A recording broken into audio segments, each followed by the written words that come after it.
আসসালামু আলাইকুম এভরিওয়ান, সবাই কেমন আছেন? আজকে আমি দেখাবো কিভাবে খুব সহজে বেগুন ভর্তা বানানো যায়। প্রথমে টমেটো আর বেগুনটাকে কেটে হালকা তেলে ভেজে নেব। চুলার আঁচটা কমিয়ে এগুলোকে খুব সুন্দরভাবে ভেজে নিতে হবে। ভাজা শেষে এগুলোকে উঠিয়ে নিতে হবে। এরপর ফ্রাই প্যানে শুকনো মরিচ ভেজে নেব।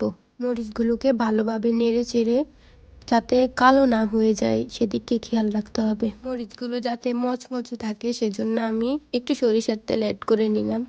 মরিচগুলোকে ভালোভাবে নেড়ে চেড়ে নামিয়ে ফেলবো। তারপর দুটো পেঁয়াজ নিয়ে নিব।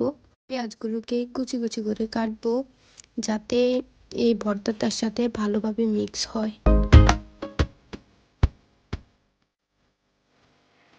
পেঁয়াজ কাটা শেষে ধনে পাতা কাটবো। কুচি কুচি করে ধনে পাতাটাও কেটে নেব।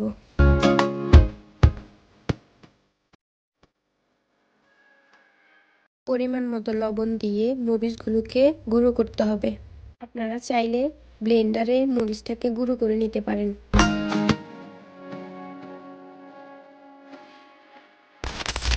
এখন দিয়ে দিচ্ছি পেঁয়াজ কুচি।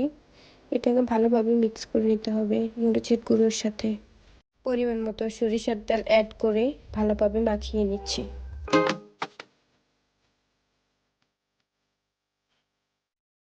এরপর ভেজে রাখা টমেটো আর বেগুনগুলোকে অ্যাড করে নিচ্ছি। এগুলোকে ভালোভাবে মেখে নিতে হবে। এরপর দিয়ে দিচ্ছি ধনেপাতা কুচি। একইভাবে সবগুলোকে মেখে নিতে হবে। ব্যাস, অনেক সহজেই তৈরি করে নিলাম বেগুন ভর্তা।